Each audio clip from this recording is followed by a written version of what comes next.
Ya. Baik, Assalamualaikum warahmatullahi wabarakatuh. Selamat siang, Waalaikumsalam. Bapak Ibu sekalian. Senang sekali bisa bertemu kembali di dalam acara webinar yang diselenggarakan oleh CKIPLP Research Group. Ini adalah pertemuan rutin yang kita laksanakan selama satu kali dalam satu bulan, sehingga kita memang bisa menambah ilmu ya, Bapak Ibu sekalian melalui CKIPLP Research Group ini. Tidak lupa yang saya hormati Profesor Maman Jauhari yang selalu memberikan ilmu dan pengalamannya di setiap awal pekan ya, pekan pertama di setiap bulannya. Terima kasih Prof. Maman. Kami mendoakan semoga selalu dalam keadaan sehat Prof. Sehingga bisa Amin, amin. hadir dalam kegiatan kami di setiap bulannya. Baik Bapak Ibu sekalian, eh, pada webinar kali ini kita akan mendengarkan paparan dari Profesor Maman.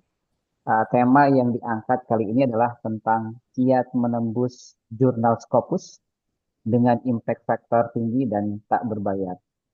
Nah, tentu tema ini sangat menarik ya, karena kita sebagai seorang dosen tentunya menjadi ujung tombak dalam mewujudkan fungsi perguruan tinggi eh, di instansi kita masing-masing. Nah, bagaimana kiat-kiat untuk menembus jurnal Scopus dengan impact factor tinggi dan tentunya tak berbayar tadi, kita akan mendengarkan dari paparan Profesor Maman. Untuk mengefektifkan waktu, saya persilahkan, Prof. Terima kasih Mas Cahyo. Bismillahirrahmanirrahim. Assalamualaikum warahmatullahi wabarakatuh. Selamat Waalaikumsalam. siang untuk kawan-kawan di Indonesia bagian Barat dan selamat petang untuk semua kawan-kawan di Indonesia bagian Tengah dan bagian Timur. Ya. Semoga Tuhan Yang Maha Esa memberkati kita semuanya dan memberkati Indonesia. Ya. Jadi kalau begitu ini meeting yang ke-20 ya Mas Cahyo ya. Betul, Betul ya? Prof. Ini adalah I- pertemuan ke-20 bagi kita Iya, ya. pertemuan yang ke-20. Alhamdulillah tidak terasa ya. Sudah 20, sudah hampir 2 tahun ya. Nah, the belakangan ini saya tergelitik begitu ya, teman-teman, apa namanya? Tergelitik oleh eh, semangat ya kawan-kawan dosen dari Sabang sampai Merauke, terutama yang muda-muda, ya. Semangat untuk apa nama itu menulis publikasi baik buku maupun publikasi dalam bentuk jurnal artikel, ya. Nah, kemudian saya melihat hal yang menggelitik itu yaitu tentang orientasi. Orientasi menulis publikasi. Sebenarnya untuk apa? Begitu ya. Nah, ini yang terus menggelitik begitu. Jangan sampai keluar apa namanya pikiran yang sangat intens, kemudian waktu yang sangat banyak, riset yang sama sangat banyak, tapi hasilnya tidak sesuai dengan effort yang dikeluarkan. Gitu ya. Belum lagi mungkin kalau harus keluar biaya, begitu ya. Nah, jadi sebenarnya kemarin kita berpikir secara jernih, ya, untuk apa sebenarnya kita menulis begitu? Apakah hanya sekedar untuk memenuhi tuntutan akademik atau untuk apa? Mari kita apa namanya telah hal itu bersama-sama ya. Sebab yang saya perhatikan Yang lebih ya bahkan lebih saya perhatikan adalah masa depan teman-teman dosen ya, terlebih-lebih lagi adalah dosen-dosen yang masih muda ya. Yang saya sebut masih muda itu katakanlah di bawah 40 tahun. Ini saya perhatikan betul-betul ya. Mengapa? Karena masa depannya masih terbentang panjang dan luas sekali. Jadi kalau hanya eh, untuk memenuhi tuntutan akademik, menulis itu boleh dikatakan hasilnya tidak akan sesuai dengan effort yang keluarkan. Ya, nah, mari kita eh, bahas satu persatu ya, kita diskusikan satu persatu dan untuk itu saya minta izin untuk membuka file ini. Oke,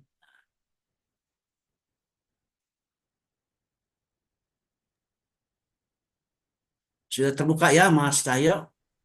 Sudah, Prof. Nah Sudah ya, terlihat. jadi eh, judulnya saya angkat Kiat Menembus Jurnal Scopus dengan impact factor tinggi dan tidak berbayar. Nanti akan saya jelaskan. Ya, Scopus apa itu, impact factornya apa itu, ya, dan juga bagaimana bisa mengetahui yang tidak berbayar, gitu ya. Nah, mari saya jelaskan itu ya. Jadi kita kupas bersama. Seperti biasa, kalau ada pertanyaan silakan diajukan saja langsung, tidak harus menunggu sampai sesi tanya jawab ya. Nah, jadi saya akan mulai dengan seperti biasa memperkenalkan diri bagi yang apanya baru pertama kali ketemu begitu ya. Selamat bergabung. Nah, kemudian saya akan berikan highlight tentang pertemuan kali ini. Yang ketiga, nah ini intinya, untuk apa menerbitkan publikasi di jurnal internasional berkelas? Ya. Yang keempat, itu adalah tentang globalisasi sains dan teknologi. Ini kalau kita tidak hati-hati, akan terjadi apa yang diistilahkan Bung Karno itu eksploitasi de l'homme par l'homme. Eksploitasi manusia oleh manusia. Dan itu sudah terjadi di Indonesia. Kemudian nanti kita akan bahas tentang riset dan publikasi di arena global intellectual racing. Nah, selanjutnya akan saya tunjukkan beberapa contoh ya inspiratif. Contoh tentang apa? Tentang bagaimana contoh yang sudah berhasil ya, yang sudah berhasil, contoh tentang bagaimana ya menyusun naskah publikasi untuk jurnal internasional berkelas. Itu intinya ya, gitu. Jadi intinya satu ada pada 3, 4, 5, 6. Ya, baik. Mari kita mulai. Nah, ya mungkin ini yang perlu apa namanya yang baru saya peroleh informasi dari email malah dari Scholar GPS. Ini apa ini Scholar GPS itu? Ini baru ya, baru tahun ini diperkenalkan Scholar GPS. Sama dengan Scholar Google ya. Kemudian apa namanya itu ResearchGate, Archive, ya, Scopus itu database semuanya. Nah, ini yang baru Scholar GPS itu baru. Nah, Scholar GPS itu fokus kepada publikasi jurnal saja. Ya. Nah, jadi yang tertarik silakan diklik nanti ya. Ketik saja di Google Scholar GPS, nanti akan keluar gitu ya menunya. Nah, jadi sekali lagi Scholar GPS ini database baru, search engine baru ya untuk mengetahui scientific profile seseorang ya, khusus tentang jurnal apa namanya dan book chapter. Lain dengan Scopus. Kalau Scopus itu macam-macam ya.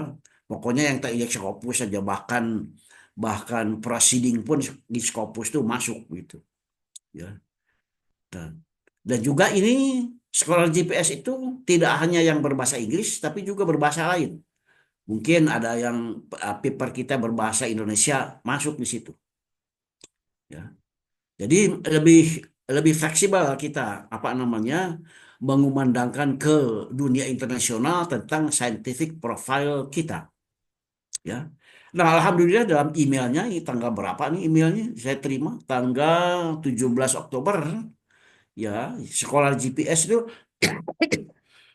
memberitahukan bahwa katanya ya tuh once again congratulations on being recognized as the top scholar by Scholar GPS. Ini basisnya di California nih. Your strong publication record the impact of your work and the notable quality of your scholarly contributions have placed you in the top 0,5% of all scholars. Ya. Nah, silakan ini dipraktekkan saja. Misalkan mau ingin melihat sesuatu ya gitu. Nah, dan saya agak apa namanya eh, kagum juga bahwa ada orang Indonesia begitu, ada orang Indonesia ya, tapi sayangnya sayangnya begitu yang baik-baik itu diambil oleh luar negeri. Jadi sayangnya dia berbasis di NUS di Singapura begitu, dan itu dia silakan dia memiliki H index 40, bayangkan. Bukan main itu. 40. Ada orang Indonesia yang begitu. Tapi mengapa tidak berkarir di Indonesia ya? Kemudian setelah itu, nah ini apa namanya? Pentingnya kita memiliki showroom di setiap database itu. Ya. Nah, ini showroom yang saya buat di ResearchGate. Ya, alhamdulillah, alhamdulillah begitu pada periode September Oktober itu ada 70 orang yang berkunjung. Di antara semua pengunjung itu ada 70, ada 12 orang profesor, ada 12 orang postdoc, ada 26 orang PhD student yang berkunjung ke akun saya di ResearchGate. Dan mereka membaca sebanyak 625 kali. Ya, nah, ini sebuah apa namanya sebuah promosi yang tidak perlu kita bekerja keras begitu. Mereka yang akan mempromosikan kita keluar gitu. Nah, ini asal pengunjungnya ya dari 61 negara begitu, bukan main nih. Sebanyak 20 negara ya yang saya tulis merah itu berasal dari negara-negara barat begitu ya. Ya, mulai dari Australia, Austria, Bulgaria, Kanada sampai UK, USA begitu. Ada 20. Kemudian disiplin ilmu yang berkunjung ke akun saya itu ada 31 dan 14 diantaranya itu berlatar belakang ilmu-ilmu sosial. Padahal saya orang matematik ya, yang bekerja banyak di dalam dunia statistik. Ya itulah antara lain karena saya tidak membatasi diri hanya di matematik saja risetnya, ya begitu. Di berbagai bidang. Nah, jadi sekali lagi dalam webinar ini ya kita akan membahas kiat menembus jurnal Scopus berimpact faktor tinggi dan tak berbayar, ya. Nah, sebagai latar belakangnya begitu yaitu pertanyaan yang menggelitik tadi ya untuk apa membuat publikasi di jurnal internasional berkelas. Berkelas itu artinya apa ya, tidak perlu Scopus gitu ya. Nah, asal impact faktornya tinggi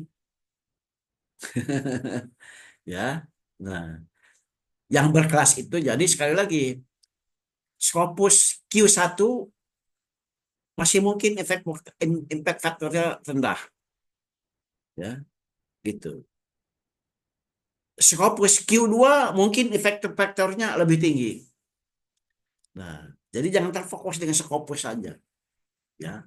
Nah, yang dimaksud dengan jurnal internasional berkelas itu adalah publikasi yang berpeluang tinggi disitasi oleh pakar kelas internasional dan atau diapresiasi oleh lembaga internasional. Nah, saya paham ya bahwa dalam jangka pendeknya teman-teman dosen menulis publikasi itu untuk kenaikan pangkat jabatan. It's okay. Tapi mohon jangan berhenti di situ, ya. Mohon jangan berhenti di situ. Sebab ya, sebab apa? Sebab achievement scientific itu dicari orang di seluruh dunia, ya. Scientific achievers gitu dicari oleh lembaga-lembaga di seluruh dunia. Jadi please mohon jangan hanya untuk kenaikan pangkat. Jangan hanya saya asal Scopus Q3 saja. Please jangan begitu. Ya. Mulai sekarang please kita pikirkan ya. Saya ingin berbagi pengalaman dengan teman-teman semua terutama yang masih muda ya, yang masih berpeluang hebat begitu ya. Berbagi pengalaman tentang coba pikirkan setelah Anda pensiun nanti dari dosen mau apa? Profesi dosen memang bisa pensiun, tapi profesi sebagai ilmuwan nggak ada pensiunnya dan masih dicari terus asal sehat saja gitu ya. Nah, oke, jadi please pikirkan ya itu eh, publikasi itu sebagai investasi masa depan. Nah, ya publikasi, terutama publikasi di jurnal internasional berkelas. Jauh nilainya ketimbang publikasi dalam bentuk buku, ya. Mengapa? Karena ini yang menentukan nilai dari sebuah publikasi itu adalah reviewing prosesnya, peer reviewing proses. Kalau prosesnya ini ketat, diketahui oleh para pakar dari seluruh penjuru dunia, nah itulah yang disebut sebagai publikasi berkelas. Ya, jadi mulai sekarang please pikirkan publikasi di jurnal internasional berkelas sebagai investasi masa depan. Ya, nah tantangan utama bagi para dosen muda itu adalah globalisasi sains dan teknologi. Ini ya, dan dan terus terang saja perguruan tinggi di kita tidak siap gitu, tidak mempersiapkan diri ke arah sana. Oleh karena itu kita inisiatif kita sendirilah gitu. Ya. Jangan menunggu dari pemerintah atau jangan menunggu dari perguruan tinggi ya untuk apa namanya ke arah sana. Jangan, kita saja yang siap-siap. Turut serta dalam proses globalisasi sains dan teknologi. Menjadi peserta yang terpandang ya. Nah, sebab kalau kita tidak turut serta ya, dan kita tidak akan bisa mengimbangi bangsa-bangsa lain. Kalau sudah begitu, maka terbukalah pintu untuk terjadinya eksploitasi anak bangsa Indonesia oleh kekuatan asing, oleh kekuatan pengkhianat. Nah, itu sudah terbukti dalam sejarah peradaban manusia ya bahwa sains dan teknologi itu adalah kendaraan utama dalam globalisasi sepanjang masa. Ya. Nah, selanjutnya riset dan publikasi yang bagaimana tuh ya riset publikasi yang bagaimana di arena global intellectual racing nih ya. Jadi sekali lagi, riset di arena global intellectual racing saat ini, riset dan publikasi adalah senjata pertahanan kalau tidak ingin terjadi eksploitasi yang dilompat-lom. Nah, itu peran perguruan tinggi bukan main hebatnya. Posisinya bukan main, tidak akan dapat digantikan oleh yang lain. Ya. Dan entry point-nya adalah kita harus menjadi peserta terpandang dalam global intellectualism. Ya. Nah, caranya bagaimana? Nah, disinilah webinar ini kita membahas itu ya. Nah, saya berikan nanti beberapa contoh contoh ya yang diharapkan memberikan inspirasi dan motivasi. Ada 11 contoh yang akan saya tampilkan, 9 berupa jurnal dan 2 berupa buku. Ya. Pada setiap contoh akan ditemukan pula global novelty-nya apa dan juga global impact-nya apa. Ya. Dari sebagai catatan penutup kepada para peserta nih, ya, begitu. Nah, disarankan agar berhati-hati dengan penerbit predator. Ya. Nah, untuk itu silahkan gunakan Bell's List of Predatory Journal di Google ya. Silakan. Ini ketik saja ini nih mana? Ini nih, nah, ketik ini di Google ya. Nanti akan keluar daftar predator. Nah, oke, kemudian nanti kita akan akhiri webinar ini dengan rekomendasi ya, ya, rekomendasi agar supaya kalau perlu silakan eh, contoh-contoh yang akan dikemukakan itu diunduh dari akun saya di ResearchGate. Oke, ya, ya. Mari kita mulai ya. Nah, jadi sekali lagi sudah tidak jadi rahasia umum, seluruh dunia sudah dapat tahu bahwa bahwa tantangan yang dihadapi oleh kawan-kawan dosen dari Sabang sampai Merauke itu amat sangat berat ya. Mengingat dalam 10 tahun terakhir ini dunia, Masya Allah, dunia melihat compang-campingnya pendidikan di Indonesia. Ya. Compang-camping ini dilihat oleh dunia ya. Ya. Sebagai contoh misalkan saja pada tahun 2016 itu Profesor Ran Pritchett itu me- mempublikasikan hasil risetnya ya dan mengatakan bahwa pendidikan di Indonesia tertinggal 128 tahun dari negara maju. Oke? Ini dibaca oleh dunia. Kemudian tahun 2019 ada penelitian yang menyimpulkan bahwa IQ rata-rata nasional kita amat sangat rendah. 2019 itu. 2023 gitu. Ini dari OECD yang memberikan laporan bahwa dari 80 negara peserta PISA, begitu pendidikan Indonesia tahun 2022 berada di kelompok Q4 atau KW4, tepatnya ranking 68 dari 80. Ya. Ini menyedihkan, berat sekali. Oleh karena itu, please teman-teman, begitu ya, fokus kepada diri sendiri pada diri sendiri dulu, begitu, untuk menyiapkan investasi masa depan Anda semua, ya, gitu. Oke. Nah, apa penyebabnya buruk rupa itu? Ya, apakah guru dan dosen atau guru besarnya kurang berdedikasi? Apakah dosen guru besar kurang rajin menulis untuk konsumsi internasional? Bukan itu. Ya, penyebabnya adalah nir meritokrasi. Nih, ya, itu. Orang yang berkeahlian dihargai lebih rendah daripada buzzer. Nah, itu tandanya, ya. Jadi please oleh karena itu ya saya sarankan kita tidak perlu mengeluh akan tapi kita siapkan diri kita sendiri ya untuk berinvestasi bagi masa depan. Ya.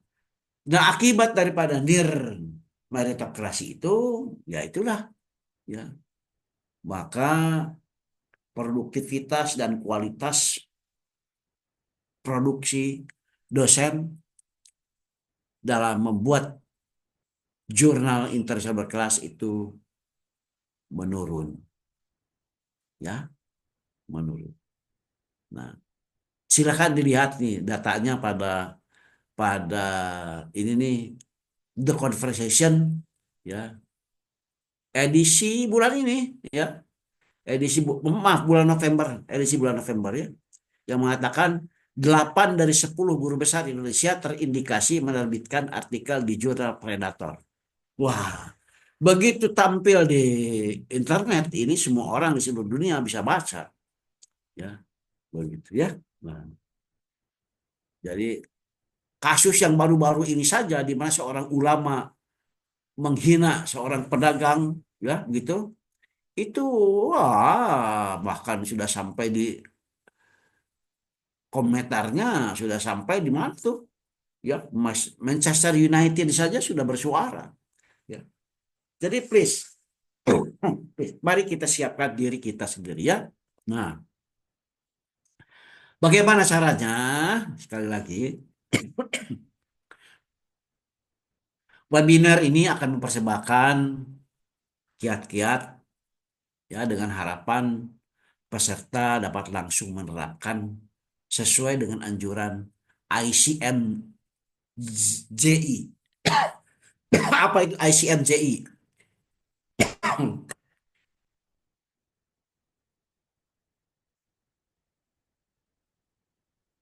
Itu singkatan dari International Committee of Medical Journal Editors. Nah, ini organisasi profesi yang sangat terpandang. Mengingat membawahi banyak sekali jurnal dengan impact factor tinggi. Jadi sekali lagi, ICM, ICMJI adalah organisasi para editor jurnal internasional yang sangat berpengaruh di seluruh dunia karena memiliki impact factor yang tinggi. Ya, kita akan lihat nanti di bagian 4, ya. Nah, kemudian syarat berikutnya, ya, untuk bisa menerapkan kiat-kiat ini, mindset kita harus berubah. Tidak lagi dalam mindset tridharma perguruan tinggi, akan tetapi mindsetnya harus catur dharma perguruan tinggi. Tridharma perguruan tinggi itu bagi saya sudah sangat obsolet, ya, sudah sangat tertinggal, begitu ya. Apalagi kalau mau kita melakukan investasi bagi masa depan, ya. Nah, kita semua sudah paham apa itu tridharma perguruan tinggi. Yang dimaksud dengan catur dharma perguruan tinggi, ya, yang saya maksud begitu. Itu adalah yang pertama, penelitian. Yang kedua, publikasi internasional. Nah, yang ketiga baru pendidikan. Dan yang keempat, pengabdian kepada masyarakat. Urutannya begitu, ya. Kalau perguruan tinggi negeri kita itu mau sejajar, sederajat dengan perguruan tinggi lainnya di mancanegara. Kita bicara tentang pendidikan tinggi. Nah, padahal fungsi dari perguruan tinggi itu hanya dua. Yang pertama, menghasilkan ilmu baru. Yang kedua, menghasilkan manusia baru yang berilmu pengetahuan. Tuh. Sedangkan kita selama ini hanya fokus pada fungsi kedua saja. Fungsi pertama diabaikan. Jadi wajar saja kalau pendidikan tinggi kita itu apa namanya berada jauh di belakang negara jiran sekalipun, ya. Ini karena mindset kita salah, kurang tepat, nah, tidak menguntungkan.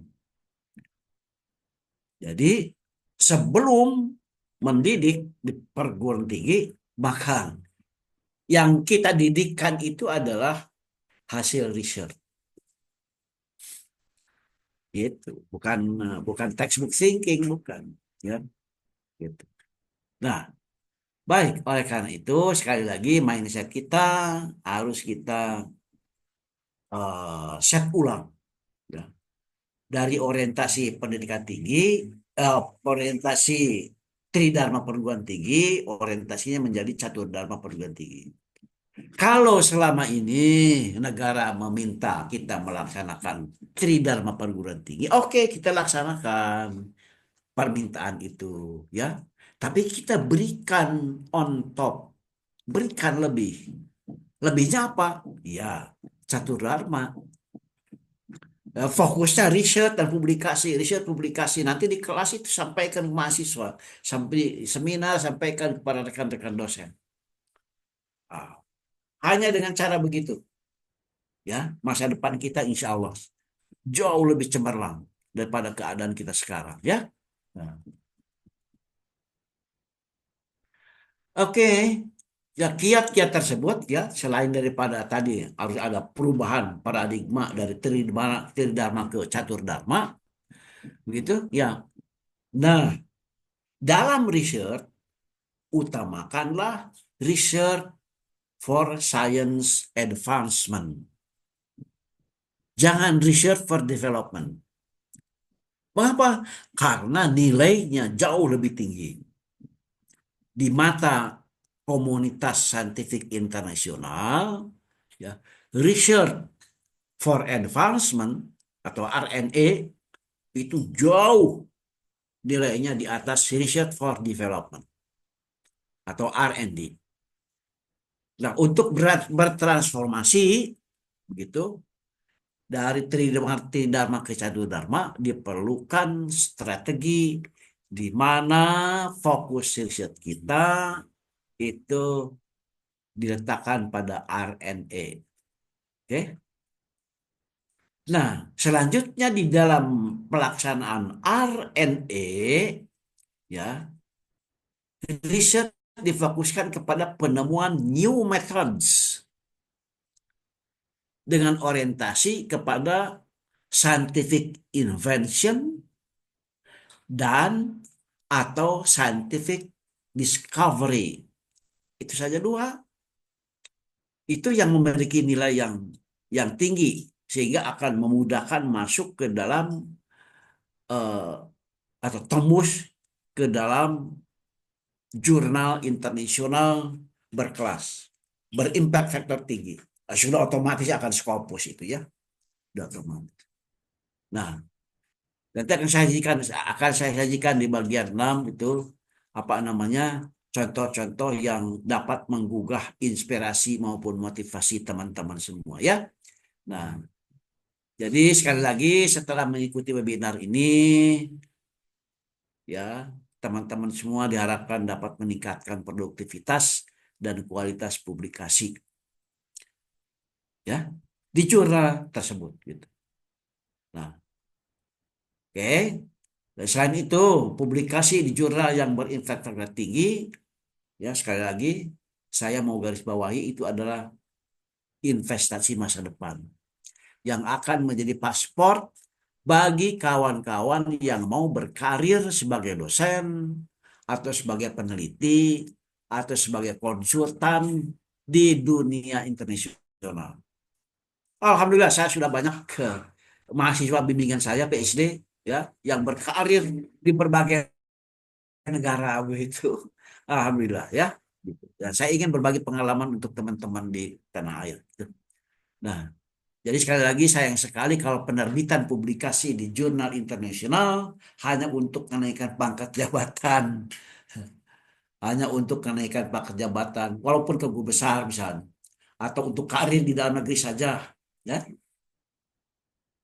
gitu. Nah, walaupun kalau untuk kepentingan kenaikan pangkat jabatan itu teman-teman tidak perlu menerbitkan di jurnal yang berkelas, tidak perlu. Cukup jurnal yang disyaratkan oleh Kemendik, Kemendikti, ya, Kemendikti ST. gitu, cukup itu. Tapi saya tidak ingin mengajak teman-teman hanya di situ saja. Saya tidak ingin. Kesempatan untuk berbuat bagi Indonesia ini banyak sekali, terbuka bel, ya. Oke, mari kita lanjutkan. Nah, oke. Saya tidak ingin berpanjang-panjang ya untuk mengingatkan kembali kita kepada amanat Undang-Undang Dasar 45, yaitu mencerdaskan kehidupan bangsa. Itu yang tersuratnya. Tapi kalau kita baca baik-baik konteksnya, maka yang tersiratnya adalah amanat mencerdaskan dan mencemerlangkan kehidupan bangsa. Amanat mencerdaskan kehidupan bangsa, saya tidak ragu-ragu untuk mengatakan itu sudah dicapai. Buktinya sekarang itu guru besar saja sudah hampir 6.000 orang. Bandingkan pada zaman-zaman sebelumnya. Ya, dokter sudah sekitar 250.000 orang. Bandingkan dengan zaman-zaman sebelumnya ya.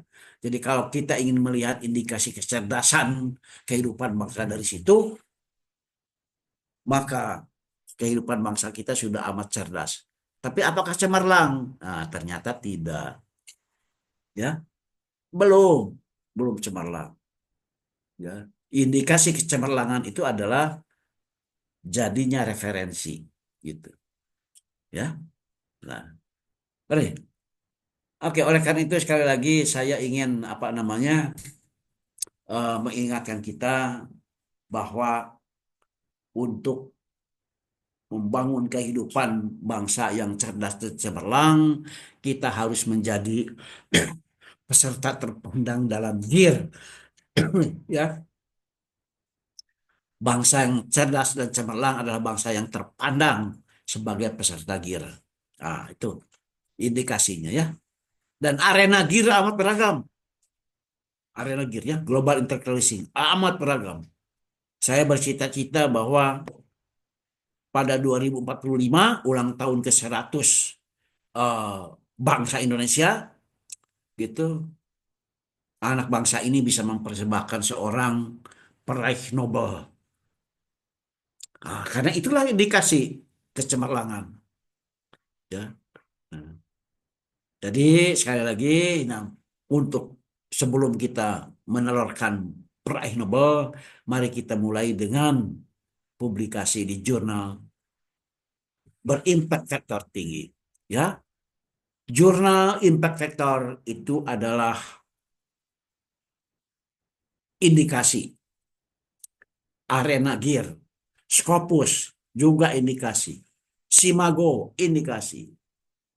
ASJR, Simago Journal Ranking, itu semua indikasi tentang global internet tourism. Web of Science juga demikian. Ya.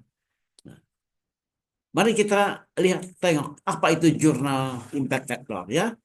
Nah, kayak lagi gunanya itu adalah untuk apa namanya menilai pentingnya sebuah jurnal ya dalam bidangnya. Yang impact factornya tinggi dianggap lebih bergengsi, lebih berpengaruh, lebih cemerlang, gitu. Ya. Nah itu. Q1 belum, belum tentu. Lihat saja apa namanya impact factornya ya, gitu. Nah, oke. Ya, penting untuk kita ketahui bahwa ya bahwa jurnal citation report gitu menunjukkan ada saat ini ya. Ini saya download 2 hari yang lalu. Ada 21.848 jurnal citation report ya yang apa namanya itu? Yang ada beri faktornya gitu ya. Sedangkan jurnal yang terindeks Scopus ada 47.680. Jadi coba coba coba bandingkan. 47.680 jurnal terindeks Scopus. Tapi 21.848 diantaranya ya gitu itu adalah jurnal yang tuh terindeks GCR. Tuh ya. Artinya ada 25.832 Scopus jurnal yang tidak terindeks JCR. Dengan kata lain, jurnal impact faktornya diragukan. Nah, gitu kan ya. Ya jelas kalau Scopus tapi Q4, wah itu sangat diragukan. Q3 pun diragukan ya.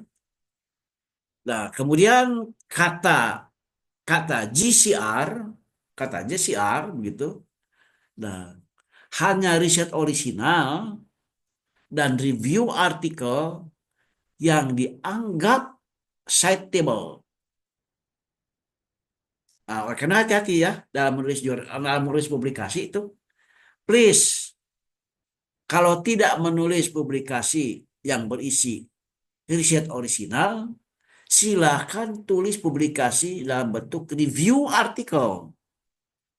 Saya suka ini menulis review artikel karena cepat, tidak tergantung dari riset di laboratorium. Ya, silakan dicoba tuh review artikel, bukan main, hebat sekali dampaknya. Ya, oke. Apabila Scopus itu diperkenalkan mulai tahun 2004, jadi 20 tahun yang lalu, maka JCR itu diperkenalkan oleh Clarivate Analytics 60 tahun yang lalu. Ya, jadi pengalamannya beda tuh, ya.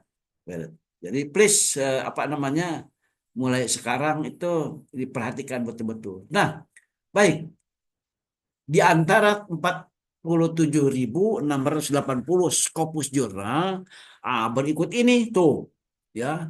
Banyaknya jurnal dalam 25 bidang yang diurut, saya urut abjad saja ya. Nah, untuk teman-teman dari agriculture, pertanian, ya, jangan lupa tuh ada 95, ada 95 buah jurnal terindeks Scopus. Untuk seni ada 62 jurnal. Untuk biologi, waduh bukan main nih. Ya, ada 673 jurnal terindeks Scopus. Yang paling banyak itu medicine. Nah, 1.241 ya, jurnal yang terindeks Scopus. Jadi banyak sekali. Ya, silakan. Kesempatan peluang emas yang sangat bagus sekali. Banyak sekali. Kalau sedang statistik itu ada 123. Ya, ada 123 jurnal yang terindeks Scopus dalam bidang statistik. Pada bidang teaching ada 88. Ah, gitu. Khusus teaching saja itu, ya. Oke. Pendidikan, education, banyak sekali nih. Ada 928 jurnal. Banyak ya, jadi jangan khawatir. Ya. Yang perlu kita khawatirkan adalah pilih yang berimpact faktor tinggi. Oke. Nah, ini 20 jurnal dengan jurnal impact factor tertinggi. Nih, ya. Kalau teman-teman lihat ini, tuh, yang tertinggi adalah jurnal judulnya A Cancer Journal for Clinician. Haha, impact faktornya 286. Oke, kemudian Lancet. Oke. New England Journal of Medicine. Waduh, impact factor itu 158,5. Oke. Kemudian setelah itu Nature. Masya Allah. Tuh, lihat ya. 20 ini semuanya didominasi oleh kedokteran, oleh medicine. Ya. Oke. Nah, sebagai catatan sekali lagi, Nature itu impact faktornya 64,8. Chemical Review 51,4. Nah, saya bergembira sekali bahwa baru-baru ini ada dosen dari UI yang berhasil menerbitkan artikelnya di jurnal ini ya, Chemical Review. Wah, itu investasi yang sangat berharga untuk masa depannya. Ya, dia akan dengan mudah berkarir ya dimanapun di dunia ini akan mudah. Ya. Nah, kemudian science jurnal impact factornya 44,7. Oke ya, itu tentang beberapa jurnal impact factor tinggi. Sekarang bagaimana dengan jurnal Scopus? Scopus tidak bicara impact factor. Ya, Scopus bicaranya adalah side score. Tuh, side score. Nah, ini jurnal 20 jurnal dengan side score tertinggi ya. Nah, ini agak berbeda isinya daripada apa namanya? Yang dikeluarkan oleh Clarivate yang tadi agak berbeda. Menandakan bahwa ya, ini, bahwa tidak cukup menilai apa namanya eh, sebuah jurnal tidak cukup hanya dari impact factor saja atau dari Scopus saja tidak cukup. Banyak faktor yang harus kita perhitungkan baik-baik. Namun secara umumnya kalau impact factor dia tinggi sudah dapat dipastikan dia akan masuk Scopus. Ya. Nah, 20. Nah, ini menurut Saimago sekarang ya, 20 jurnal Q1 menurut Saimago. Semua tidak berbayar nih, ya 20 nih. Ini pun agak berbeda dengan 20 jurnal yang pertama dan kedua tadi ya. Tuh, tuh ya, agak berbeda. Nah, yang menarik adalah tatkala kita masuk ke Saimago dari 50 jurnal, nah kita lihat ada jurnal yang tak berbayar dan ada jurnal yang berbayar ya.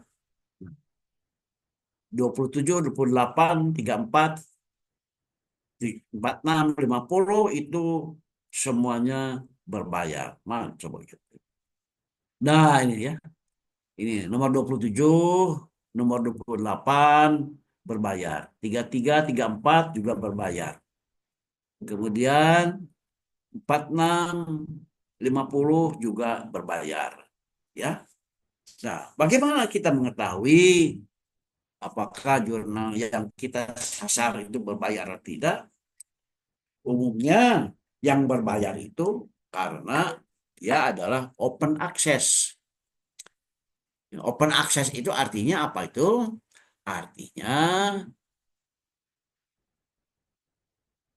publikasinya ya itu cepat cepat dibaca oleh publik, cepat disajikan ya, baik elektronik maupun print.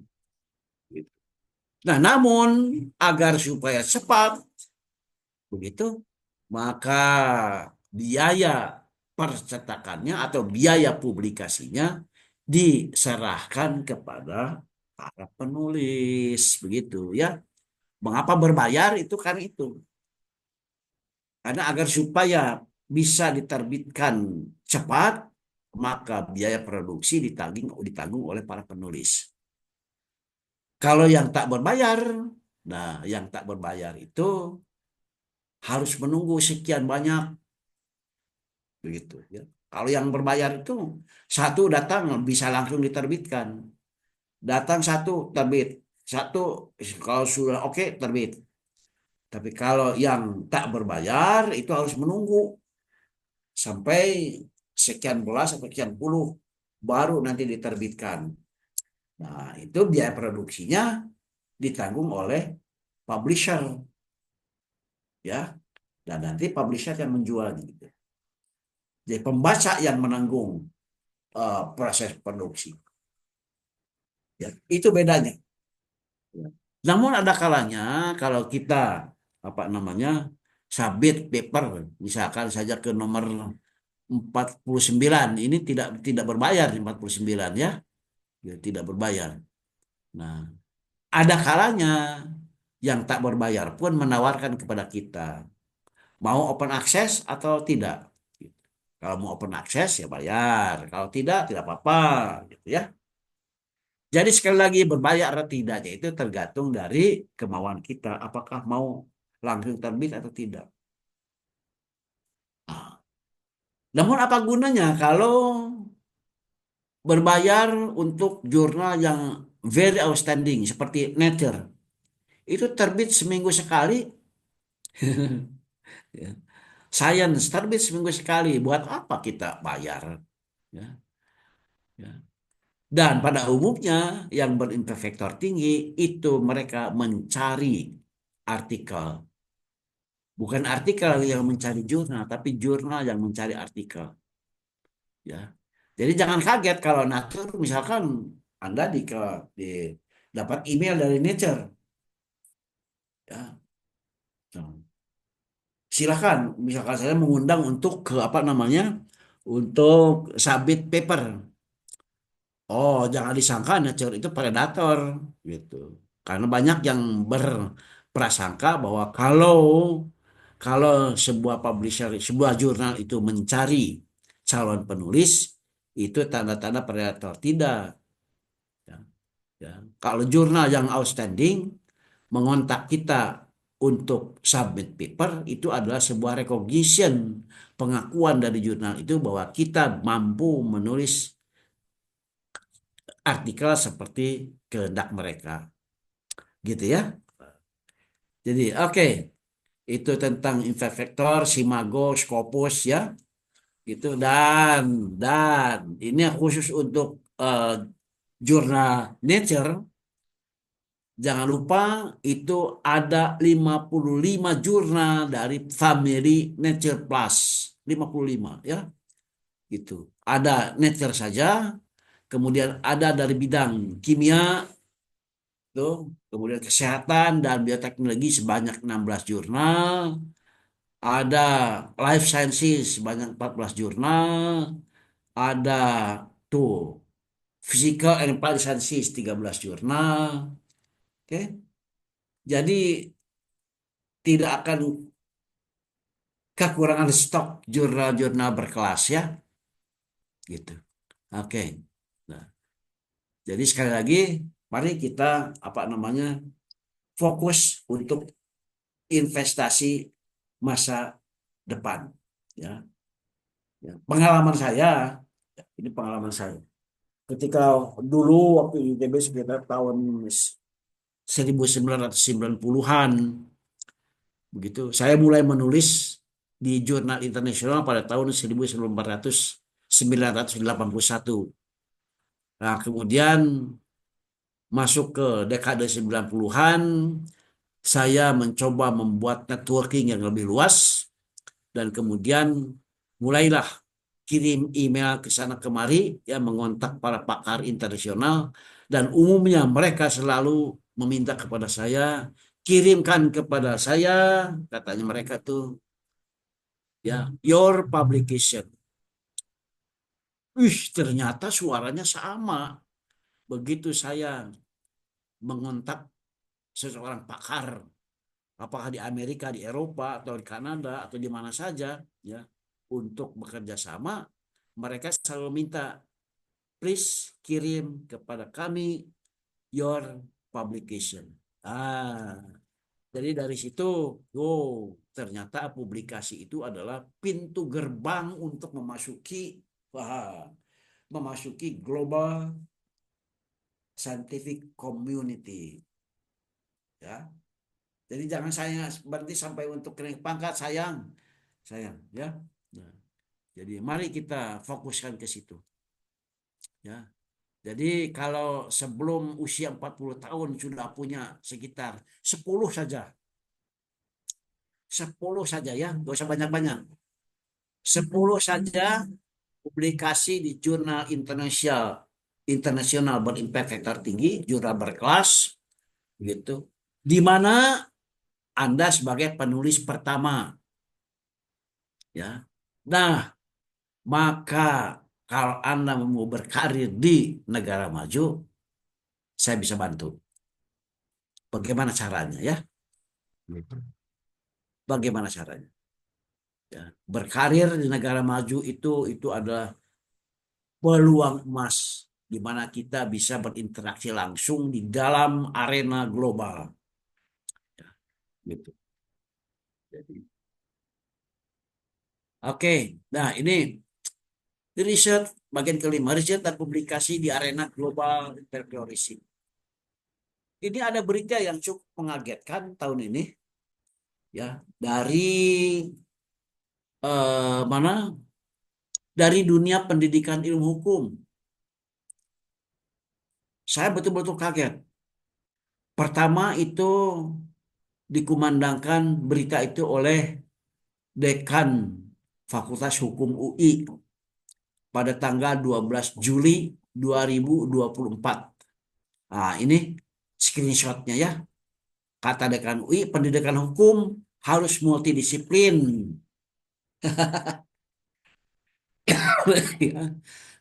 Kemudian akhir bulan yang lalu,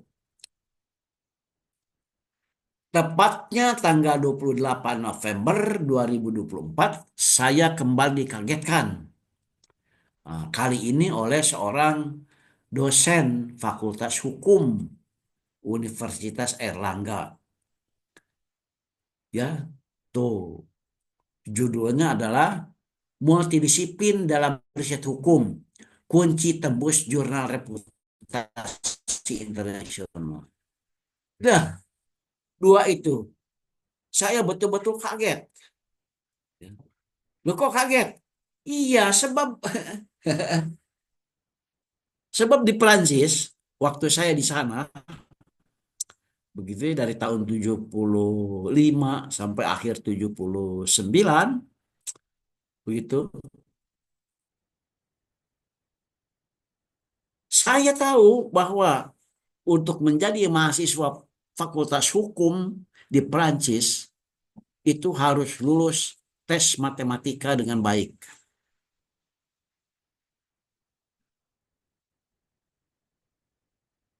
Jadi di sana memang sudah multidisiplin begitu, bahkan merambah ke matematik.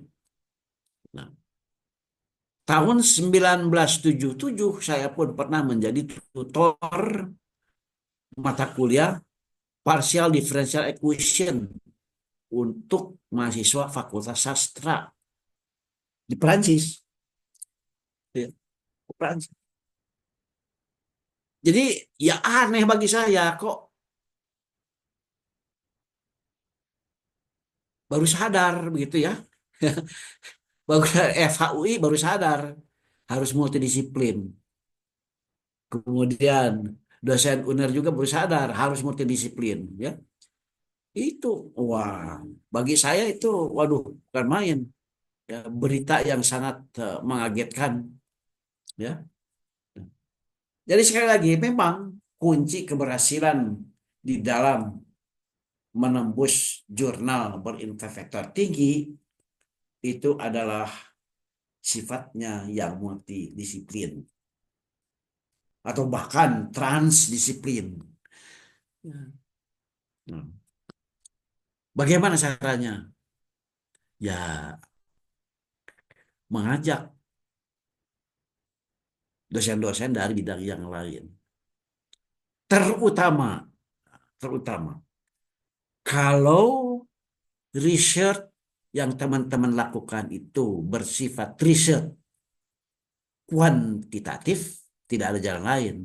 Kerjasama dengan orang dari bidang statistik itu sudah menjadi keharusan. Sudah keharusan itu. Ya, orang statistik akan tahu apakah metode yang digunakan itu masih bagus atau sudah obsolet. Ya, orang statistik pun akan tahu bahwa untuk memproses, menganalisis data seperti itu, misalkan, ya, itu belum ada alat statistiknya, maka harus dibuat alat statistiknya, ya. Itu. Jadi please, ya, please, itu kata kunci kedua, yaitu riset bersifat multidisiplin. Insya Allah akan lebih mudah, ya. Nah, kata kunci yang ketiga, sekali lagi, ya, tadi sudah disinggung, yaitu orientasinya kepada scientific invention dan scientific discovery. Apa bedanya itu? Nah, apa bedanya? Scientific invention itu menunjuk kepada penciptaan sesuatu yang baru di dunia sains. Bisa berupa alat baru, bisa berupa metode baru, bisa berupa proses atau algoritma baru, ya. Nah, ciri utamanya apa nih dari sebuah riset yang berorientasi kepada scientific invention? Ciri utamanya yang pertama adalah global novelty, yang kedua strong scientific basis, dan yang ketiga global impact, ya, itu. Nah, contohnya ini yang paling terkenal ya di dunia algoritma adalah algoritma traveling salesman problem. Ini sampai sekarang pun masih dikejar-kejar ini ya, dunia ini, dunia algoritma ini. Kemudian contoh dari invention berikutnya, ya, bola lampu.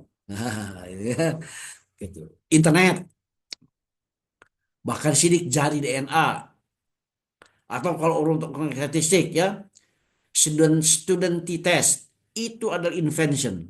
Student t-test itu sebuah invention, bukan sebuah discovery, ya. Nah, sedangkan yang disebut scientific discovery, atau biasa orang di kita menyebutnya penemuan ilmiah, itu mengacu kepada upaya dalam mengungkap sains atau pemahaman baru tentang alam melalui observasi, eksperimen, dan riset.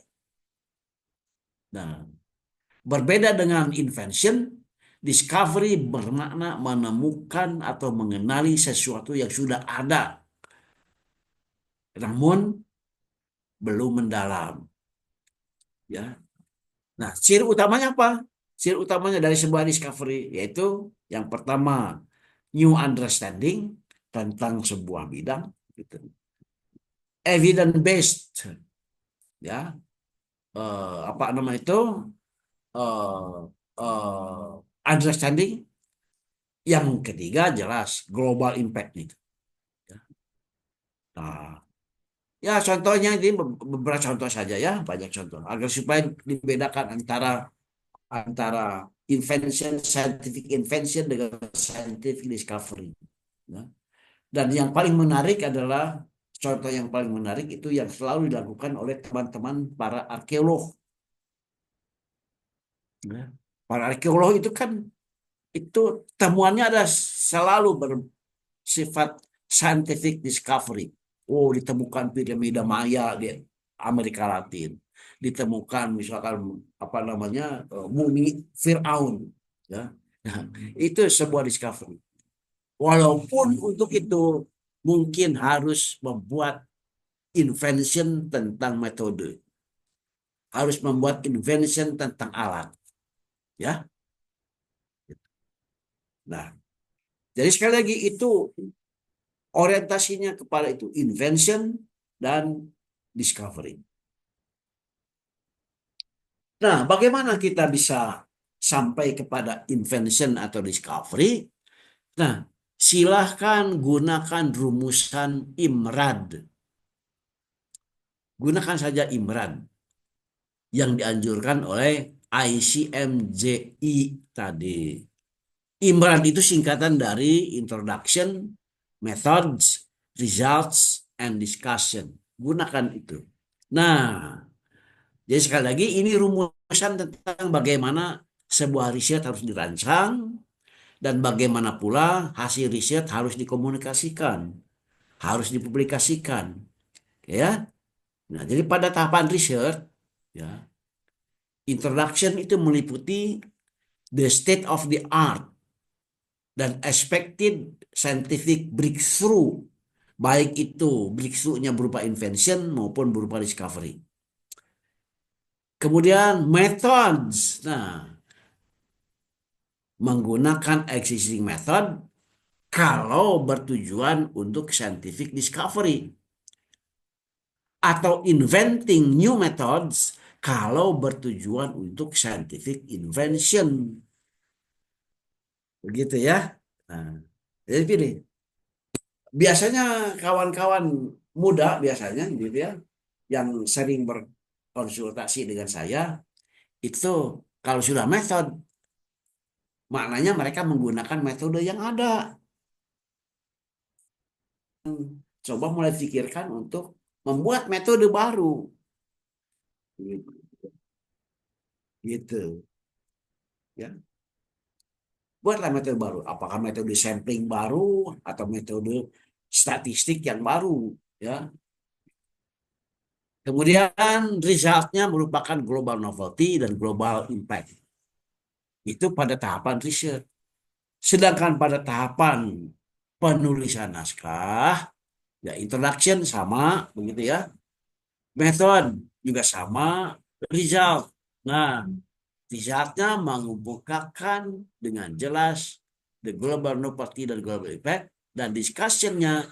Nah, ini discussionnya menunjukkan posisi naskah yang kita tulis relatif terhadap semua dokumen yang dijadikan referensi. Ini jarang sekali ditulis oleh teman-teman, ya, jarang sekali.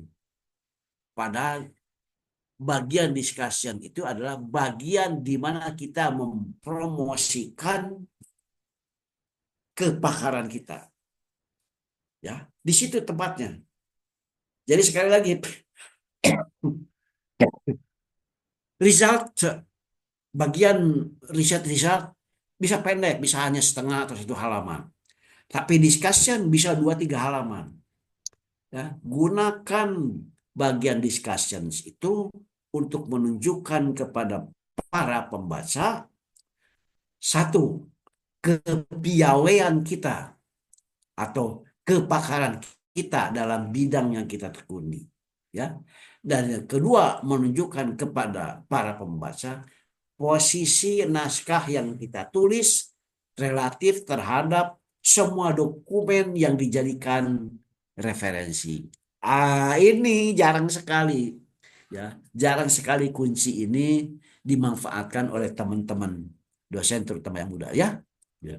Nah, jadi apabila scientific discovery berhubungan erat dengan hasil riset berdasarkan metode riset yang ada, maka scientific invention berhubungan erat dengan penciptaan metode baru. Nah, pada proses penciptaan metode baru inilah diperlukan riset multidisiplin dan bahkan mungkin transdisiplin. Oke, silakan kalau ada pertanyaan, Mas Ayo. Kita sebelum masuk ke bagian ke-6, kamu Baik, Prof. menunjuk contoh, Baik. ya? Setelah ada beberapa pertanyaan, Prof, mungkin Ya, silakan. ada yang akan bertanya secara langsung, juga ada beberapa yang bertanya lewat chat Ya, kepada saya. Mungkin ya. saya persilahkan terlebih dahulu Ibu Nidaul Hidayah Ya, untuk silakan. menyampaikan. Ayo, apa kabar nih, Da? Iya, terima kasih. Ya. Assalamualaikum, Prof. Waalaikumsalam Alhamdulillah, warahmatullahi. Prof. Sehat selalu. Alhamdulillah, Masya Allah, sama-sama. selalu menjadi inspirasi, Amin. motivasinya. Prof, ini di fenomena ya tantangan teknologi tadi kan ya. Tadi kan Ya, Prof juga kalau artikel yang review artikel ya itu juga peluang tersendiri ya, Prof ya. betul, betul. Kemudian, nah sekarang ini marak juga membuat artikel ya memang itu legal juga katanya ya menggunakan artificial intelligence ya. Iya, iya, Nah, iya. kalau menurut Prof gimana? Ya, ini saya juga memang pernah ikut pelatihannya gitu ya. Hmm, Ilmiah. Jadi memang hanya banyak alat-alat gitu ya. Maksudnya alat sarana dari AI itu yang digunakan sampai ke apa referensi yang ditemukannya, kemudian ya pokoknya inilah Prof. Jadi seakan-akan ya insan lah. Menurut Prof gimana gitu? Itu sebenarnya terobosan baru atau malah penurunan kualitas gitu ya. Bagus. Kemudian juga Prof, aduh mohon maaf ini saya memang mahasiswa Prof ya Prof, tapi saya merasa ya produk yang ala kadarnya gitu ya. Hmm. Karya saya belum terlalu ini karena saya melihat mengevaluasi diri saya, kepercayaan diri saya ini tuh kurang gitu ya. Nah, untuk percaya diri ya dengan kasih apa yang kita tulis gitu, artikel yang kita tulis sehingga Ya. percaya diri untuk submit ke jurnal internasional, apalagi berkelas dengan impact factor yang baik itu seperti apa sih, Prof? Aduh, Masya Allah. Terima kasih, Prof, dengan pencerahan yang luar biasa ini. Ya, baik, Linda. Sehat-sehat ya. Alhamdulillah, Alhamdulillah, Oke, Prof. ini pertanyaan yang sangat bagus dan saya mengharapkan sekali memang ada pertanyaan ini ya. Jadi yang pertama tentang AI ya. Dan yang kedua itu tentang kepercayaan diri. Nah, yang kedua dulu lah ya. Nah, begini nih, kepercayaan diri itu akan terbangun dengan sendirinya melalui pergaulan. Dengan siapa kita bergaul? Ah, itu ya. Kalau dulu waktu saya begitu ya, apa namanya, gunakan falsafah air terjun ya, gitu. Falsafah air terjun. Jadi air terjun itu makin tinggi ya, maka kolam penampungannya di bawah itu makin dalam ya. Tuh, kolam penampungan airnya yang di bawah makin dalam. Kemudian makin deras ya, sudah tinggi deras, maka kolam penampungannya makin lebar ya. Tuh. Sementara air terjun yang tidak tinggi, rendah saja, kolam penampungannya tidak akan dalam. Walaupun airnya deras, maka kolam penampungannya memang bisa luas, tapi tidak dalam. Ya, itu falsafah air terjun. Artinya apa? Kalau mau bergaul, bergaulah dengan orang yang lebih tinggi.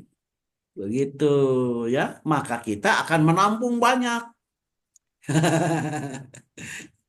Bergaulah dengan orang yang berpengalaman banyak, maka kita akan menampung banyak dan juga ilmu-ilmu perpeleh akan sangat dalam.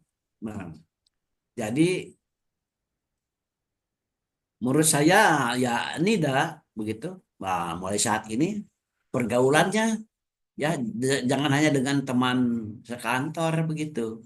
Internet, WA kan banyak ya begitu. Ya, bergaulah dengan apa namanya, eh, orang-orang yang sudah berpengalaman. Ya, korek ilmunya. Insya Allah ya, buat kerjasama dengan mereka. Insya Allah dalam 1-2 tahun sudah akan melejit. Itu yang kedua. Yang pertama AI. Begini ya. Ya untuk pemula sekali yang ingin tahu apa itu AI, bagaimana bisa membantu, silakan, silakan. Tapi itu sekali lagi, ya, sekali lagi itu jangan menjadi andalan sebagai ilmu pengetahuan, ya, ilmu pengetahuan saja bagus diketahui begitu. Tapi untuk dijadikan modal, wah itu modal yang sangat eh, apa namanya miskin, ya. Mengapa? Setiap orang itu memiliki style sendiri di dalam menulis, ya, gitu. Teman-teman orang Amerika, ya, gitu. Suatu saat, gitu, suatu saat ada mahasiswa saya pergi ke Amerika menghadiri berbagai konferensi. Pulang dari sana ketemu saya di Kuala Lumpur, dia cerita begini begini begini dan katanya ya langsung setelah presentasi itu ada profesor dari Amerika mengatakan, kamu pasti muridnya Maman Johari. Oh, dari mana tahu? Nah, dia punya style yang sama seperti yang Anda lakukan. Begitu. Jadi AI itu apa namanya? Oh, kalau sudah profesional itu, aduh buat apa AI? Gitu ya. Kan punya style sendiri yang berbeda-beda. Jadi seperti tulisan itu seperti apa ya? Seperti footprint. Apa ya footprint itu ya? Ini nih, apa mas saya footprint tuh? Sidik jari, Prof. Sidik jari. Sidik jari ya gitu. Itu ya. Tulisan seseorang itu khas gitu ya. Jadi don't worry dengan AI. Tapi kalau mau ingin tahu saja, silakan saja ya. Tapi jangan dijadikan bekal. Ya rugi sendiri nanti. Apalagi nanti kalau misalkan menulis dengan bantuan AI, nah kemudian biasanya reviewernya itu sangat nakal. Ya nakalnya seperti itu siapa? Kalau di American Idol itu Simon Cowell. Nakalnya seperti dia pertanyaan itu. Bagaimana kalau reviewer bertanya, Anda punya statement ini di referensi nomor berapa, halaman berapa? Bingung sendiri nanti. Padahal Anda peroleh statement itu dari AI. Nah, jadi bisa menjebak sendiri.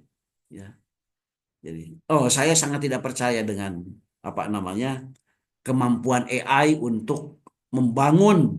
untuk membangun karakter sebagai penulis profesional. Oke, silakan Mas Ayo. Ada lagi? Baik, Prof. Mungkin saya membacakan Ya, pertanyaan yang masuk, Prof. ya silakan. Baik, ini pertanyaannya berkaitan dengan literatur review, Prof. Literatur review. Betul. Nah, saat ini banyak para peneliti membuat artikel dalam bentuk sistematik literatur review atau SLR. Nah, pertanyaannya adalah, apakah mungkin artikel SLR dapat menjadi artikel yang mempunyai impact factor tinggi, mengingat artikel tersebut adalah sebuah kajian literatur saja? Yang kedua, bagaimana saran Prof. Maman untuk membuat artikel SLR yang baik, Prof? Hmm, ya, ya, ya, ya, ya, ya. Literatur review itu memang syarat utama yang diperlukan oleh sebuah artikel. Ya, artikel menjadi tidak berharga kalau tidak ada literatur review. Tuh, ya. Nah, kecuali kecuali artikel-artikel yang dibuat oleh top scientist. Hmm. Saya berikan contoh ya.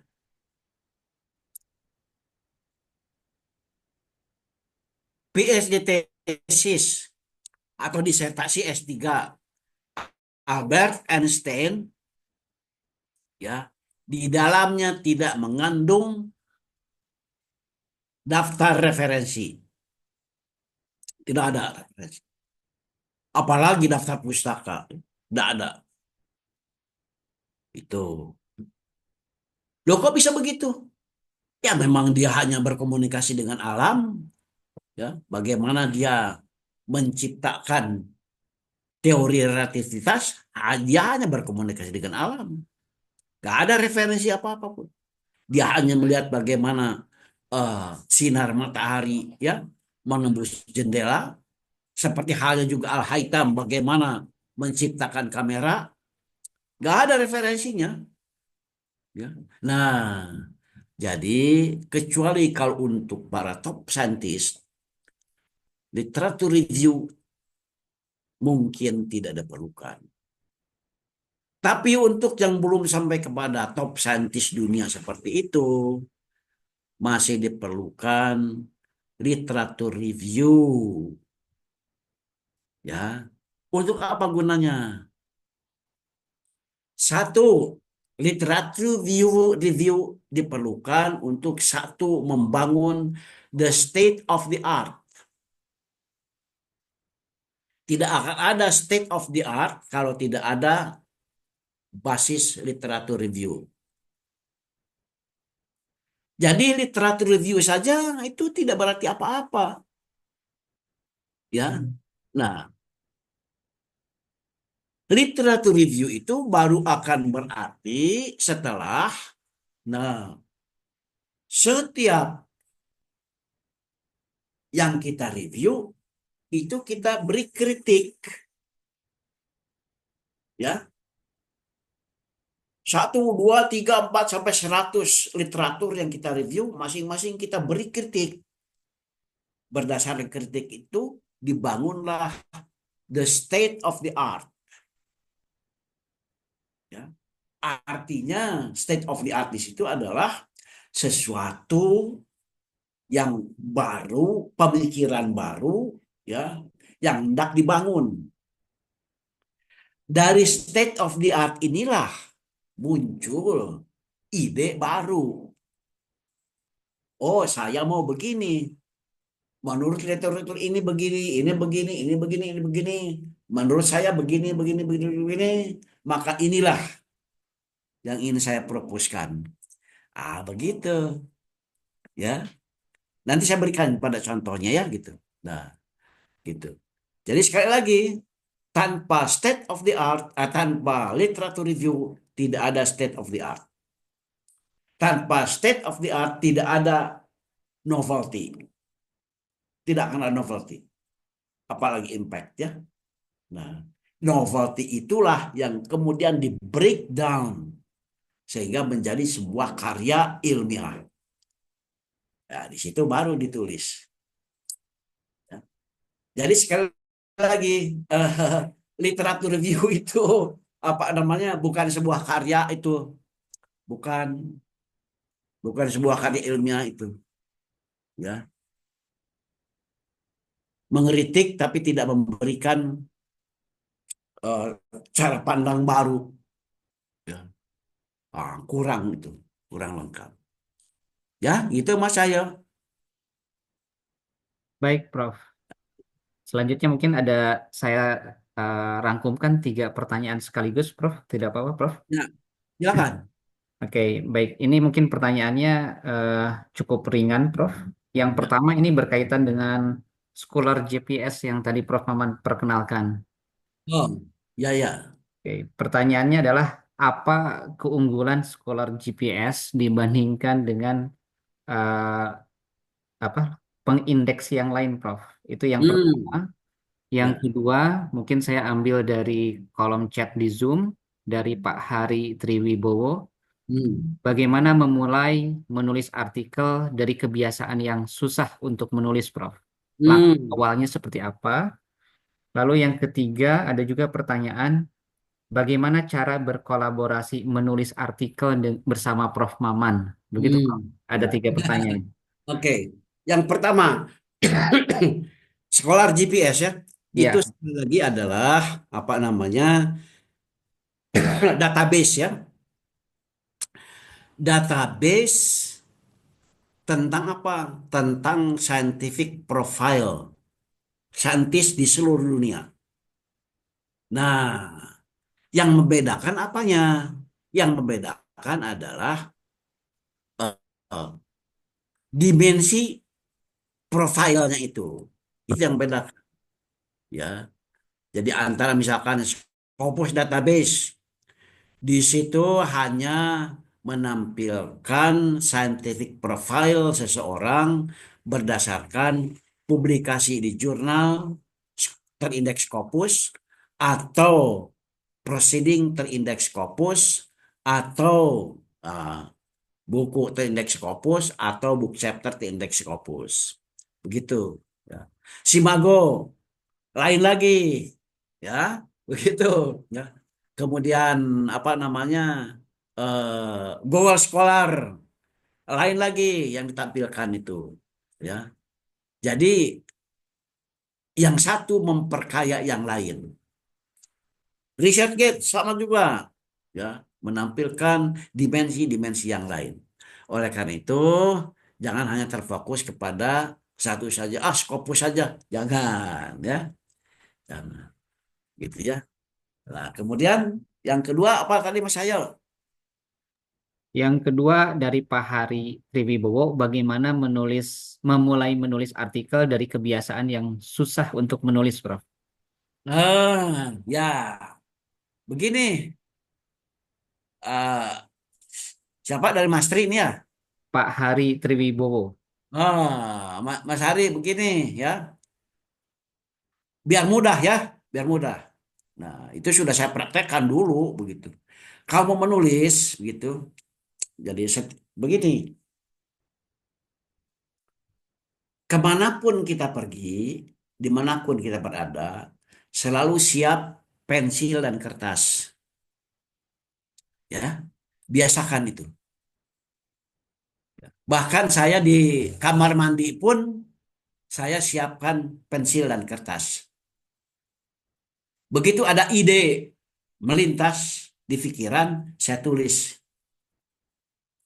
Ya, jangan sampai nanti saya tulis lah, gitu. Saya tidak akan lupa. Jangan begitu. Nanti kalau sudah lupa itu sulit dicari lagi. Sulit itu. Tak kapan datang lagi ide seperti itu, ya. Jadi kalaupun di kamar mandi itu saya sedang mandi, ada ide, kertas tidak ada. Waduh, saya langsung teriak, tolong kertas gitu. Ya, yang repot yuk kalau di rumah sendirian, waduh udah gak kertas. Saya berhenti dulu mandi, ya. Ambil dulu kertas, tulis dulu, mandi lagi. Nah, ini tentang disiplin, disiplin bagaimana? Karena ide itu sekali lagi mahal harganya. Begitu datang, jangan punya pikir nanti saya tulis, jangan langsung tulis. Kalau sekarang kan ada HP ya, tulis di HP gitu. Itu yang pertama, selalu siap sedia dengan alat tulis, gitu ya. Yang kedua, kalau mau menulis lebih baik direkam dulu. Apa yang mau saya tulis ya? Rekam saja apa yang mau saya tulis, direkam dulu, ya, direkam dulu. Itu berkata jauh lebih mudah daripada menulis, ya. Nanti setelah terkumpul, mintalah salah seorang anak kita gitu, tolong nih rekaman papa nih ditulis ya gitu, tulis. Itu akan lebih mudah, memudahkan. Jadi ini masalah organisasi penulisan dan masalah organisasi waktu, ya. Nah, oleh karena itu jalan yang terbaik adalah berkolaborasi, ya, dengan yang sudah pengalaman gitu menulis, ya. Jadi tim misalkan saja, ya. Jadi pada tahun 2012, ya, 12 tahun yang lalu itu tahun yang paling produktif bagi saya. Tahun itu saya bisa mempublikasikan 21 jurnal Scopus. 21 tahun itu. Yang kata orang dikti katanya impossible. Ya, kalau tidak bisa memanage impossible. Tapi kalau bisa manage gampang sekali itu. Ya, saya menulis itu beserta dengan mahasiswa S2 dan S3 ya di Malaysia sebanyak 7 orang. Mudah sekali. Yang satu ABC nulis satu paper, yang satu ABD nulis satu paper, yang begitulah dikombinasikan. Ya. Jadi bukan hal yang apa namanya sulit. Yang sulit adalah membiasakan diri. Itu saja. Dan kebiasaan itu sekali lagi sangat dipengaruhi oleh pergaulan. Ya, dengan siapa kita bergaul, ya, itu akan menunjukkan siapa kita. Begitu. Oke ya. Nah, dan yang berikutnya, kalau ingin berkolaborasi dengan saya, gampang sekali. Yuk, kirim WA saja ke saya. Yuk, kita buat apa namanya eh eh, project, ya, menulis bersama, ya. Dan saya biasanya mengharapkan dalam 3-4 bulan sudah dapat satu naskah gitu. Ya, silakan pada teman-teman yang tertarik untuk berkolaborasi, silakan. Saya dengan senang hati, ya, kita ber apa namanya bekerja bersama. Saya berbagi, ya, apa pengalaman saya yang saya alami, ya, gitu. Dan mari kita sama-sama, ya, mempersiapkan masa depan, ya, masing-masing. Oke, gimana Mas Ayo? Baik, Prof. Mungkin dipersilakan untuk melanjutkan materi terlebih dahulu, Prof. Oke, oke, baik. Nah, ini beberapa contoh, ya, inspiratif. Ya, ini tahun 99 ini, ya. Ini paper saya tahun 99. Terbit di jurnal farmasi ini. Kali lagi saya orang statistik, ya, orang matematik. Terbit di jurnal farmasi. Di mana ini, di Milwaukee, Amerika, pada Juni 99, ya. Tulisan itu berisi apa? Berisi tentang teknik yang tepat untuk memisahkan ah, data yang baik dan data yang buruk. Ini untuk ke dunia farmasi itu memang pekerjaannya adalah membuat teknik separasi yang bagus sekali. Jadi sampai dengan detik itu teknik separasinya itu berupa teknik yang tidak eksak, matematikali tidak eksak. Ya. Jadi saya tuliskan ini metode saya yang eksak. Jadi novelty-nya apa? Metode baru dalam teknik separasi data baik dan dari data buruk. Impact-nya apa? Nah, ini impact faktornya kecil, ya. Jurnal impact faktornya kecil, akan tetapi industrial impact faktornya tinggi, ya. 99 menerbitkan ini, tahun 2000, 2001 saya dilantik menjadi konsultan bagi riset di 6 industri farmasi. 4 di Amerika, 1 di Hong Kong, dan 1 di India. Kemudian pada tahun itu juga saya diminta menjadi konsultan untuk associate editor dari jurnal itu. Ya. Oleh karena itu dengan terbitnya ini, ya, dengan terbitnya uh, uh, artikel ini, pada tahun itu pula SK guru besar saya turun, ya. Yang kedua, ini lihat, ya, 1, 2, ini saya penulis pertama tuh. Yang kedua, ini tahun 2002 terbit di jurnal transportasi. Nama jurnalnya adalah IATSS Research. Ya. Nah, apa yang barunya? Yang barunya adalah tentang sampling method dalam riset transportasi. Tuh, impact-nya bukan main. Ini impact faktornya 3,2. Sangat tinggi sekali. Ya, 3,2. Yang ketiga, ini tahun 2005. Nah, ini yang saya anggap paling hebat dalam sejarah penerbitan saya selama ini, ya. Mudah-mudahan masih akan berlanjut begitu. Yang ketiga itu terbit tahun 2005, ya, di jurnal Quality of Technology. Wah, ini jurnal yang the most prestigious journal in quality technology in the world. Ya, improve monitoring of multivariate process variability. Tuh. Jadi artikel ini mengomentari artikel, ya, sekali lagi, ini mengomentari. Bermula dari literatur review, mengomentari artikel, berbagai artikel yang terbit dalam bentuk jurnal maupun dalam bentuk buku tentang teknik mengontrol kualitas proses industri. Ya, lama ini proses reviewnya.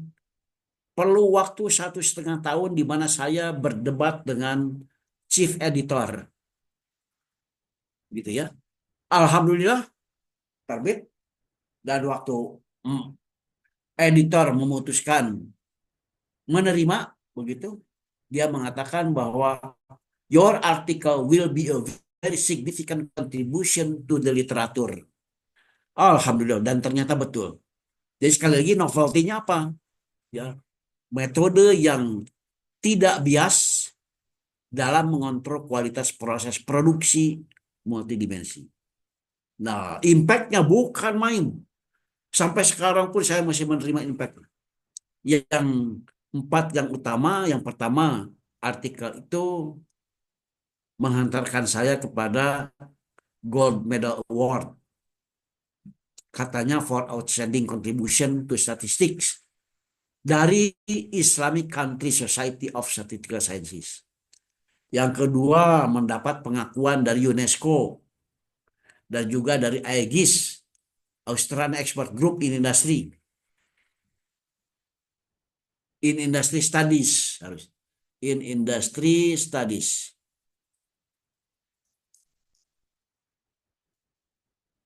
Ah, katanya sebagai aktivis in scientific knowledge production di Asia Pacific region. Yang ketiga, setahun setelah terbit saya diangkat sebagai Executive Forum Member Coleman Research Group New York. Ya, silakan. Bagaimana benefitnya dari sebuah publikasi, ya, yang bergengsi. Nah, berkat paper itu pula saya mendapatkan posisi sebagai profesor, gitu, the highest grade of professorship di University Putra Malaysia. Ya, gitu. Dan itu grade A itu the highest grade umumnya hanya untuk orang Malaysia, bukan orang asing. Tapi alhamdulillah saya dapat grade A gitu. Yang keempat, nah ini bersama dengan mahasiswa saya nih. Dua-duanya sudah guru besar sekarang. Ini ya. Nah, dua-duanya sudah guru besar sekarang. Ini ITS, Permaisuri, ini Bu Diah dari Tarumanegara, sudah guru besar sekarang. Gitu. Nah, terbit di mana? Di Kanada, ini pada tahun 2008. Ya. Novelty-nya apa? Metode baru dalam mengontrol kualitas proses produksi. Impact-nya apa? Nah, saya diangkat sebagai konsultan di World Bank dalam data quality.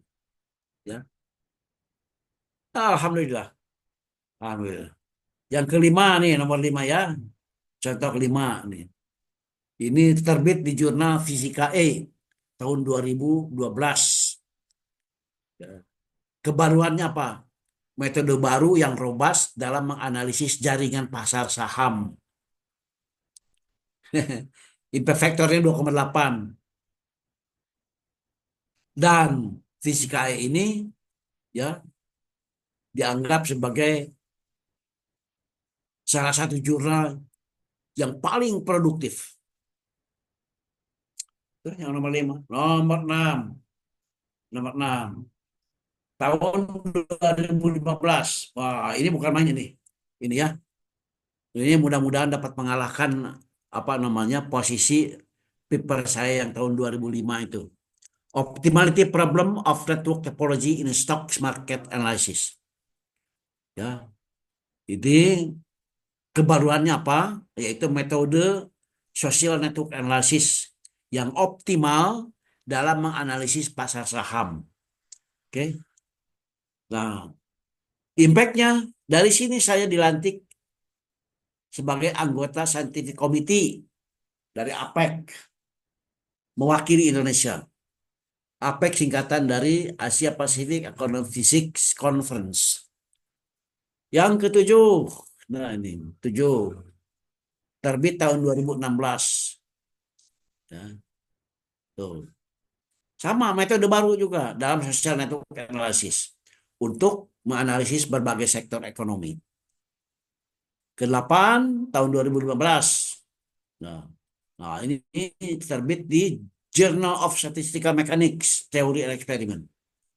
Ini metode baru di dalam mengekstraksi informasi ya berdasarkan forest of all MSTs. Gitu, ya. Kemudian nomor 9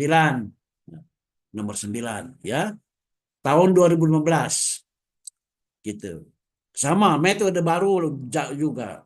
Nah, masih ada lagi tahun 2021 saya mendapatkan gold medal ya di Malaysia. Kemudian 2022 itu dapat silver medal untuk bidang ICT ya. Jadi please teman-teman please. Jadi saya sudah bisa merasakan bagaimana paper-paper yang dulu saya terbitkan itu menjadi investasi yang amat sangat berharga di masa tua, di masa depan ya. Jadi apa namanya? Itulah antara lainnya mengapa saya berani mengatakan bahwa menulis, menerbitkan publikasi di jurnal internasional berkelas itu adalah investasi masa depan yang sangat-sangat berharga. Ya, bagi kita sebagai ilmuwan ya, bagi kita sebagai dosen. Oke, barangkali itu. Nah, ini yang dua ini buku nih nomor 10 11 buku. Ini buku apa namanya itu? Terbit tahun 2018 di Jerman. Kemudian isinya adalah tentang metode baru dalam mengontrol kualitas multidimensi proses industri. Dan karena banyak peminat, pada tahun 2020 buku ini diterbitkan ulang di 8 negara Eropa dalam bahasa setempat, yaitu Belanda, Italia, Jerman, Perancis, Polandia, Portugal, Spanyol, dan Rusia. Nah, yang nomor 11 juga ini buku ditulis bersama dengan Dr. Dwiono, Kisro Dwiono dari UNAS, Universitas Nasional Jakarta. Ini ada tentang porang atau Indonesian Concept, ya. Benefitnya di industri dan juga untuk food security. Buku yang 11 ini sudah berada di tangan Sekretaris Jenderal PBB, ya, His Excellency Mr. Antonio Guterres, gitu. Dan kami mendapatkan surat apresiasi dari Sekjen PBB, ya, surat ditulis tangan dengan tanda tangan basah. Alhamdulillah, gitu. Jadi sekali lagi teman-teman ya, jangan disia-siakan kesempatan berharga ini selagi muda, ya. Jadi terutama untuk teman-teman yang berusia belum 40 tahun, saya sarankan ya, nah fokus di sini, insya Allah, ya, insya Allah. Dalam usia menjelang 50 tahun, teman-teman sudah bisa masuk dunia internasional, berkarir di sana, ya, dan nanti kembali ke Indonesia dengan pengalaman yang hebat sekali untuk bersama-sama membangun anak bangsa, ya. Nah, itulah kira-kira Mas Ayo. Ada lagi pertanyaan nggak? Silakan Bapak Ibu, apabila ada yang ingin ditanyakan bisa raise hand atau menuliskan di kolom chat. Ya. Oke.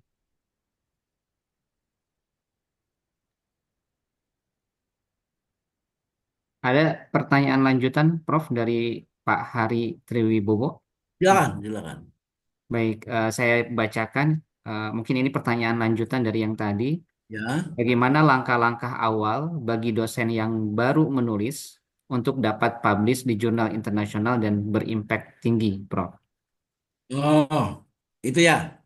Nah, kalau begitu saya sarankan Mas Hari begitu ini tip dari saya. Haha, ya.